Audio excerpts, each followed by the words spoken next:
Ângela Reck Cagol, eu sou oncologista pediátrica. Iniciei minha formação em 2001 no Hospital de Clínicas de Porto Alegre, onde trabalhei durante 7 anos na especialização. Minha história já é antiga e a minha vida profissional toda foi direcionada ao tratamento e ao apoio a essas crianças com câncer infanto-juvenil. Durante a minha caminhada, eu tive a oportunidade de trabalhar durante 15 anos numa instituição que tratava exclusivamente crianças do Sistema Único de Saúde. Lá eu pude desenvolver um trabalho que promoveu a especialidade em toda a Serra Gaúcha, nos seus 49 municípios de atuação. E nessa minha jornada, tive o grande prazer de conhecer um grande homem que foi o meu grande apoiador na idealização, né, da casa hoje que recebe essas crianças com câncer e seus familiares, advindos de várias cidades do interior, e onde eles pudessem ter nesta casa o seu porto seguro, para que pudessem pernoitar, receber suas refeições, receber orientações quanto ao tratamento de seus filhos. E a pessoa que me ajudou a idealizar esse grande sonho foi o Sr. Rocco Donadio. Então, nós, numa belíssima parceria e com muitos apoiadores e voluntários, pudemos realizar este grande sonho que hoje já tem 12 anos de caminhada. Então hoje estou aqui para fazer um alerta, para que a gente possa conversar mais uma vez sobre sinais e sintomas do câncer infanto-juvenil. Sinais e sintomas que são precoces para alguns, mas que para outros passam muitas vezes desapercebidos. E é justamente por passarem desapercebidos que essas crianças acabam chegando no seu local de tratamento com uma doença avançada, uma doença muitas vezes de difícil tratamento e que tem na sua cura um grande comprometimento, infelizmente. Muitas dessas crianças acabam nos deixando porque seu diagnóstico foi exatamente de forma tardia. Então é importante aqui nós nos darmos conta de que o câncer infanto-juvenil exige a atenção de toda a nossa sociedade, porque ela tira sim a vida de muitas crianças todos os anos. Mas se nós soubermos reconhecer os seus sintomas com rapidez, fazer o diagnóstico precoce e o tratamento certo, muitas vidas poderão ser salvas. A seguir eu vou ensinar a você a reconhecer esses sintomas dos principais tipos de câncer infanto-juvenil. E assim você poderá fortalecer o time da Domus e ajudar muitas crianças. Vamos lá? Vamos começar a nossa jornada e vamos falar um pouquinho então dessas doenças? Vamos começar falando dos linfomas. Você sabe o que é um linfoma? Certamente muitos de vocês já devem ter ouvido falar, porque o linfoma é um câncer bastante frequente na infância e ele tem uma total relação com aquelas bolinhas, com aqueles carocinhos que surgem no corpo da criança, principalmente na região cervical. Então, muitas vezes, você vai perceber que seu filho tem algum carocinho diferente quando ele vira a cabeça, quando você vai fazer um carinho no pescoço e você sente aquele carocinho endurecido. Opa, isso não existia e agora apareceu e apareceu do nada. Então, por que a gente deve prestar atenção nisso? Porque esses gânglios, quando aumentados de tamanho e de consistência endurecida, podem significar um câncer. Um câncer que se chama linfoma. Mas o linfoma, ele pode aparecer só no pescoço? Não.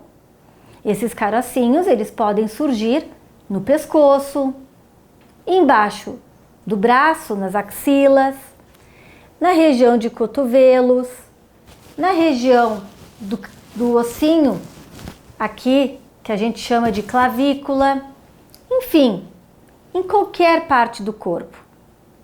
Geralmente, a criança não tem queixa de dor. Ela não se queixa.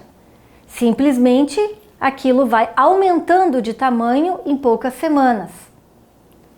E é aí que está o problema. Porque a criança não tem queixas e o caroço só faz aumentar. Se você conhece alguém, alguma criança ou adolescente que tenha esse sinal e esse sintoma, por favor, procure atendimento médico. Porque quanto mais precoce a gente puder diagnosticar o linfoma, maior a chance de cura, que hoje pode chegar até praticamente 100% dos casos. Então, dando continuidade aos nossos cânceres infanto-juvenis, teríamos que falar aqui, claro, as leucemias, né? Um dos tumores mais frequentes na infância e que é um dos que mais assustam. Por quê? Porque a maioria das pessoas ainda pensa que se trata a leucemia somente com transplante de medula óssea. E isso não é verdade. Hoje, de cada 10 crianças com leucemia, 8 ficarão curadas e sem transplante. Ah, mas e se precisar do transplante? Sim, temos essa possibilidade e não precisa ser somente um membro da família a doar essa medula. Hoje, temos no Brasil excelentes bancos de medula óssea que se fazem comunicações com bancos de medula óssea no exterior, abrindo um leque muito grande para que possamos captar medula compatível com a desta criança doente e assim passar a esse transplante. Mas não é o transplante que vai curar, com toda certeza. O que vai curar é a quimioterapia, é o tratamento adequado, é o diagnóstico precoce. E quais são os sintomas que a gente pode perceber para procurar uma avaliação pediátrica? Febre. Mas não é aquela febre de 1 dia, 2 dias, não. É aquela febre persistente, por mais de 1, 2 semanas, em que não se encontra o foco de infecção. É aquela febre que deixa a criança prostrada, abatida, cansada, irritada, pálida, porque certamente a fábrica que produz as células do sangue está doente. A medula desta criança está doente. E se ela está doente, ela não está produzindo as células que vão produzir o sangue. E é por isso que essa criança passa a apresentar sangramentos, porque ela tem diminuição de suas plaquetas.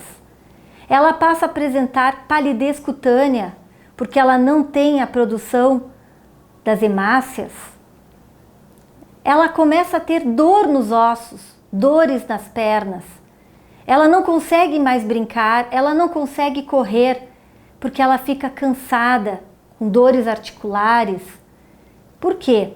Porque esta célula doente, cancerígena, está lá dentro, ocupando o espaço dentro do osso. E isso causa dor. E isso causa desconforto. Essa criança começa a respirar com dificuldade, porque o fígado dela cresceu bastante e está empurrando o pulmão dela para cima. E isso faz com que ela fique com uma capacidade respiratória diminuída. Além de tudo, ela está anêmica, o que faz com que aquele sintoma fique cada vez mais intenso. Ela vai ter também aumento do baço, que é um dos órgãos que tem tudo a ver com essa parte hematológica. E ela também vai ter aumento desses carocinhos, desses gânglios. Geralmente, essa criança, no primeiro hemograma, já vai ter alterações suficientes para que aquele médico desconfie de que seu filho está doente, muito doente. E ele vai precisar de atendimento médico de urgência. Por isso que a criança com leucemia, ela precisa ser encaminhada de forma urgente a um hospital e precisa ser hospitalizada para que o médico possa fazer o diagnóstico e iniciar o seu tratamento. Mas a ótima notícia que a gente tem para dar é que ele tem grandes chances de ficar curado. Basta um simples hemograma. Esse simples hemograma pode salvar a vida de seu filho. Bom, vamos falar também um pouquinho agora dos tumores chamados sólidos. Porque as leucemias e os linfomas, eles são considerados tumores hematológicos, ou seja, tumores de linhagem que vêm do sangue. Esses tumores, as leucemias e os linfomas, costumam afetar crianças em torno de 3 a 5 anos de idade. E alguns tipos de linfomas, crianças entre 9 e 10 anos. Já os tumores sólidos, né, que eu vou falar agora um pouquinho, eles podem acometer crianças geralmente abaixo dos 5 anos. São tumores, então, que não derivam da linhagem hematológica, são tumores que acometem órgãos. Então eu vou falar um pouquinho sobre eles agora. Os neuroblastomas, então. O que é o neuroblastoma? É um tumor maligno que afeta principalmente a glândula suprarrenal, aquela glândulazinha pequenininha que fica em cima do rim. Quando ela está doente, quando ela está acometida por células malignas, a criança começa a apresentar sintomas como dores na barriga. Mas não é uma dorzinha que vai e passa. É uma dor intensa, contínua, que vai aumentando de intensidade. Essas crianças, geralmente, são crianças pequenas, abaixo de 2 anos de idade. E essas crianças, além de apresentar uma dor abdominal crônica, recorrente, contínua, ela também começa a apresentar um quadro de palidez, constipação, ela começa a perder peso e os pais percebem uma massa endurecida na barriga da criança. A criança, ela passa a apresentar uma distensão dessa barriga, ela fica com a barriga inchada. Ela começa a se queixar de dor, dificuldade de caminhar, dificuldade de brincar, enfim, começa a ter outros sintomas. E quanto mais essa massa aumenta de tamanho, ela vai provocando outros sintomas, como por exemplo, dificuldade de fazer cocô, dificuldade de fazer xixi. Ela começa a apresentar manchas roxas na pele, hematomas. E algumas delas, inclusive, começam a apresentar o que a gente chama de olhos de guaxinim, que é quando tem aquele hematoma intenso, preto, embaixo do olho. Todos esses sintomas são bastante evidentes e é muito fácil percebê-los. É só ficarmos atentos e, diante deles, consultarmos com um médico que possa solicitar exames e encaminhar essa criança para uma avaliação mais rigorosa. Outro tumor muito frequente na infância, e aí agora a gente já tem uma faixa etária um pouquinho maior para o seu acometimento, são os osteosarcomas, tumores extremamente agressivos e que geralmente acometem nossos adolescentes. São tumores que, esses sim, se não forem diagnosticados de forma rápida, muitas vezes vai custar a vida dessa criança. Por quê? Porque esses tumores, eles começam a se espalhar pela corrente sanguínea, chegando ao pulmão, chegando a outros ossos mais distantes do que aquele de origem, e isso muitas vezes compromete o tratamento e a cura, quando não for necessário, muitas vezes, amputar o órgão, o membro desse paciente.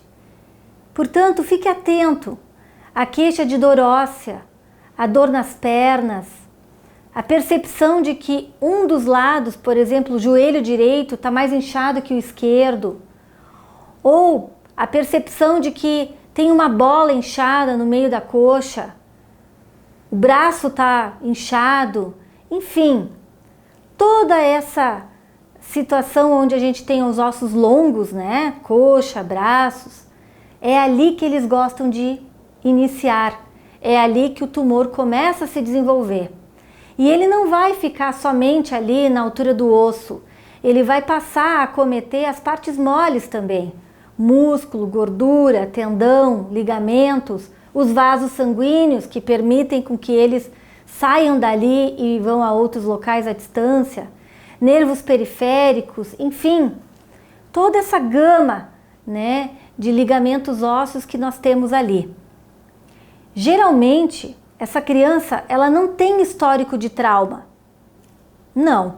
Ela não bateu a perna, ela não caiu, ela não quebrou nada. Simplesmente começa a ter uma queixa de dor, uma dor que vai aumentando de intensidade e que fica realmente bastante intensa nas semanas seguintes.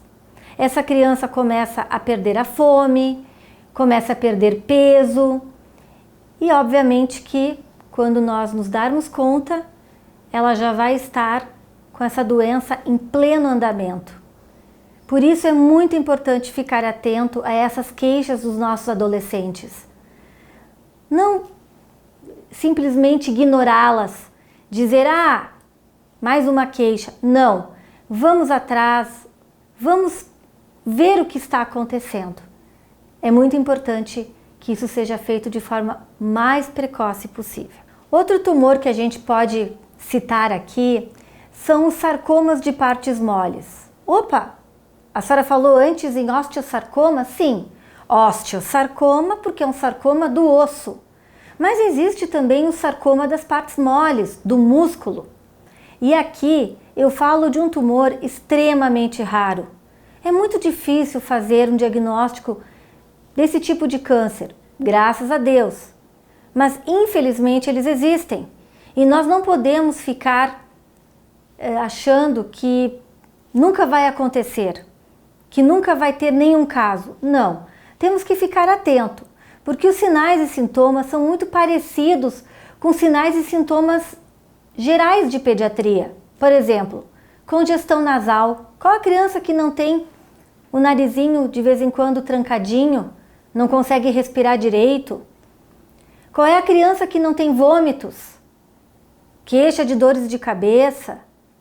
De vez em quando apresenta aquela pele que os antigos dizem, mas tá com uma cor amarelada, né, doutora? É, tá com uma cor amarelada, porque tá anêmica. Ela também pode apresentar simplesmente queixa para fazer xixi. E aí se coleta o exame de urina e ele tá normal. Mas por que ela tem queixa para fazer xixi? Porque tem um tumor ali na bexiga.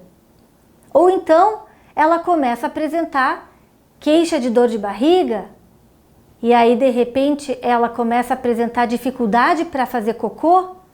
Por quê? Porque pode ter um tumor lá atrás da região anal que está obstruindo a saída do cocô. Ela pode ter dificuldade respiratória e um simples raio-x vai mostrar que ela tem um sarcoma de pulmão. Enfim, são muitos tumores, são muitos sarcomas de partes moles e seria quase impossível aqui citar todos os sinais e sintomas. Mas se você perceber que o seu filho está com uma queixa frequente, uma queixa insistente de algo que não está correto, uma congestão nasal, por exemplo, com sangramento nasal, bom, vamos procurar um médico, vamos ver se é só uma sinusite, vamos ver se não tem nada além disso. Não estou querendo aqui dizer que então todo mundo que tem congestão nasal, que dói para fazer xixi, que dói para fazer cocô, que tem um câncer. Mas é assim que as coisas começam. E é assim que a gente precisa estar atentos, sempre. Porque o tumor, o câncer, Ele não pede licença para começar. Ele não pede licença para um dia aparecer. Ele aparece. E se a gente não procurar por ajuda de um médico, muitas vezes, então, a gente vai ter esse diagnóstico tardio. Bom, há uns anos atrás, a Sociedade Brasileira de Pediatria iniciou uma campanha para que todo pediatra realizasse no seu pequeno paciente recém-nascido o teste do reflexo do olho vermelho. Mas por que iniciou essa campanha? Porque a gente se deu conta de que muitas crianças com tumores no olho, o retinoblastoma, elas iniciavam já o desenvolvimento desse câncer tão devastador já quando nascia. E por isso que o pediatra precisa e deve realizar o teste do olhinho. O teste do olhinho nada mais é do que o pediatra enxergar o olho da criança com aquela bolinha vermelha. Que alegria quando eu enxergo aquela bolinha vermelha. Porque é sinal de que esse olho é saudável, de que provavelmente essa criança ela não vai ter o retinoblastoma, o câncer do globo ocular, que é um tipo de câncer muito agressivo e que muitas vezes deixa essa criança cega para o resto da vida. Então, quando a gente tem o reflexo do olho do gato, que é justamente a pupila que fica branca, numa fotografia, numa filmagem ou no próprio teste do olhinho do pediatra quando a criança nasce, a gente já tem aí o primeiro grande sinal e o primeiro grande sintoma desse câncer, que como todos os outros, inicia bem devagarinho, mas que pode aumentar e ele pode chegar a comprometer todo o sistema nervoso central dessa criança. Muitas vezes a gente vai chamar esse tumor de tumor trilateral, porque ele acomete não só o olho, mas ele acomete o que tem atrás do olho e o cérebro. E aí muitas vezes poucas coisas podem ser feitas. Então, exija do seu pediatra o teste do olhinho vermelho. Essa campanha, iniciada pela Sociedade Brasileira de Pediatria e enfatizada pela Sociedade Brasileira de Oncologia Pediátrica, pode salvar a vida e também o olho do seu filho. Eu diria também que um dos tumores sólidos mais indolentes que a gente tem em oncologia pediátrica é o tumor de Wilms, ou o nefroblastoma. Por que ele é indolente, doutora? Já que ele é um tumor muito simples. Porque ele não dá sintomas para a criança. Geralmente, o pai vai perceber uma massa dura na barriga do seu filho quando ele está lá fazendo um carinho, dando um banho no seu filho, e aí que ele vai perceber. Mas como é que esse tumor não dá sintomas, doutora, se ele aumenta o tamanho da barriga do meu filho e se ele é uma massa dura? Porque ele, infelizmente, ele cresce muito lentamente. E quando ele cresce lentamente, ele vai se acomodando ali na barriguinha. Então ele quase não causa dor, quase não causa nenhum outro sintoma. Algumas crianças poderão apresentar sangramento na urina. Ora, sangramento na urina, muitas vezes, na grande maioria das vezes, é só uma infecção urinária. Eu jamais vou pensar que porque o meu filho tem sangue na urina, ele já pode ter um câncer na barriga. É muita coisa para um pai pensar, mas pode. Pode sim. Esse tumor, ele é tão danado, mas tão danado, que ele vai crescendo devagarinho, devagarinho. Quando ele ultrapassou aquela capa dura do rim, é que ele começa a dar sinais e sintomas. Aí nesse momento, esse tumor pode começar a aumentar a pressão arterial da criança, ela pode começar a apresentar sangramento na urina, porque ele passou daquela capa dura, então ele começa a invadir o caninho, né? O ureter que chega lá na bexiga, a uretra. E aí essa criança poderá começar a ter alguma queixa de dor, mas nada comparado ao neuroblastoma. O neuroblastoma dá muito mais sintomas de dor, cansaço e prostração na criança do que o tumor de Wilms. O tumor de Wilms, a gente vê aquela criança com aquele barrigão correndo, brincando. Quase não tem sintomas. Mas se você, pai, mãe, perceber tudo isso que eu falei, vá ao médico. Não hesite em fazer uma ecografia, porque a ecografia vai fazer o diagnóstico, com toda certeza. Mas quem diria, né? Quem diria que os tumores de sistema nervoso central conseguem ultrapassar as leucemias? Sim, eles conseguem, em frequência. Geralmente as crianças com tumores de sistema nervoso central são crianças pequenas, uma grande maioria delas abaixo dos 3 anos de idade. E existem muitos tipos de tumores de sistema nervoso central. Alguns com grandes chances de cura e outros, infelizmente, sem nenhuma chance de cura. Vai depender basicamente onde ele está localizado.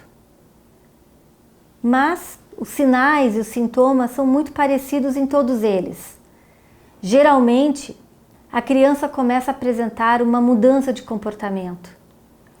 Uma criança que até então brincava, era alegre, ia bem no colégio, era bastante comunicativa, passa a ficar prostrada, agressiva, irritada. Qualquer coisa deixa ela irritada. Qualquer coisa faz com que ela queira ficar num quarto escuro, longe de todos. Por quê? Porque ela tem dor de cabeça, dores fortes, dores que aumentam cada vez mais. E ela pode apresentar, inclusive, alteração na sua marcha. Ela começa a apresentar uma alteração do seu equilíbrio. Ela começa a apresentar muitos vômitos. Mas não é um vômito aqui, outro acolá, não. São vômitos persistentes. Muitas vezes que acordam essa criança de madrugada com dor, com vômito.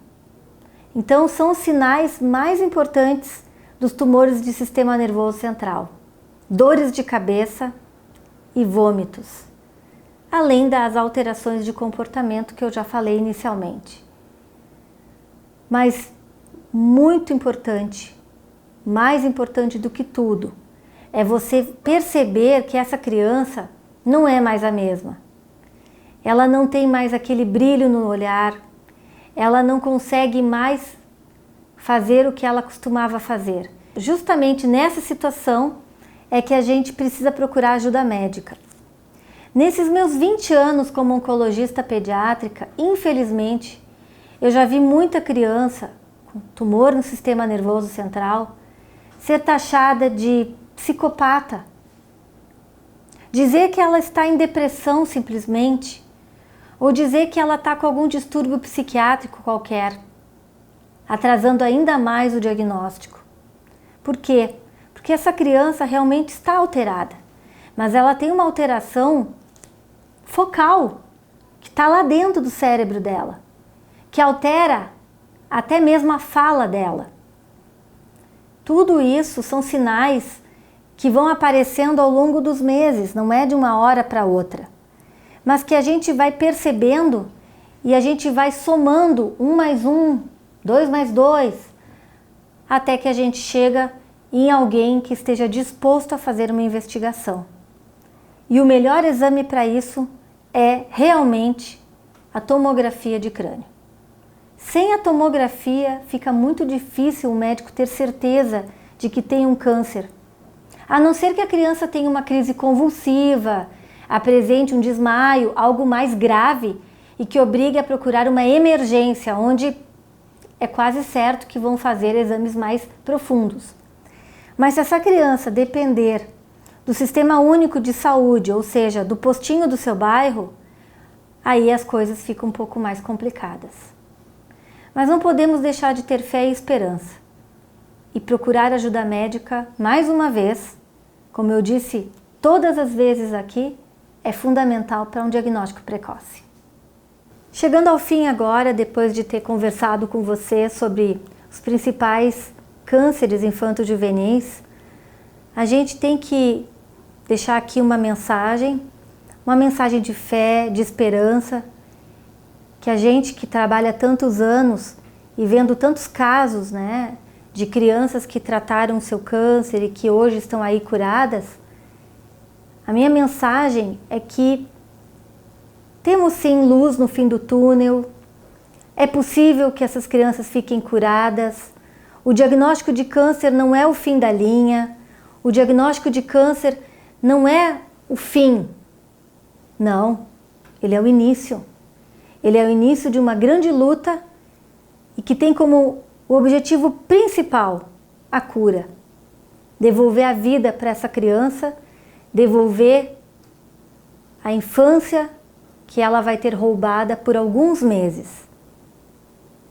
Então, você que está aí no atendimento dessas crianças, você que é mãe, você que é pai, enfim, a todos que estão, né, juntos nessa caminhada, né, sabendo e reconhecendo os principais tipos de câncer infanto-juvenil, sabendo e reconhecendo os principais sinais e sintomas, ao menor sinal ou a qualquer sintoma, procure imediatamente o médico.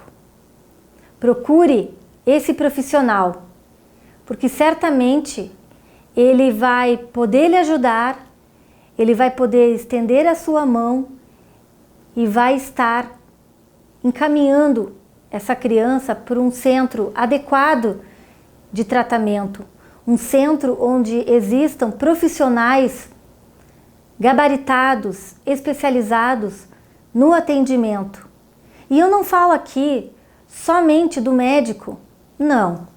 Eu falo aqui de todos os profissionais que cercam essa criança, a enfermeira, o fisioterapeuta, o cirurgião, o radioterapeuta, a assistente social, a psicóloga, todos, o patologista, todos juntos, né, em prol desta criança, em prol deste tratamento. É importante que esse tratamento seja assumido por toda a equipe multidisciplinar, porque todos têm a sua participação nesta cura. Todos têm participação nesta caminhada. Um pouquinho de cada um é que vai tornar possível o sonho da cura. A cura não vai sair só da mão do médico.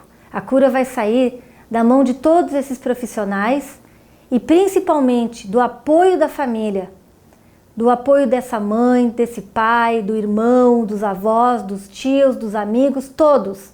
Porque todos vão doar um pouquinho de si para ajudar essa criança, que é a quem mais precisa de todos nós.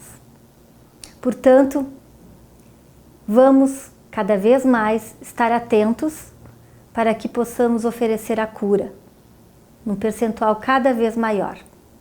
Muito obrigada!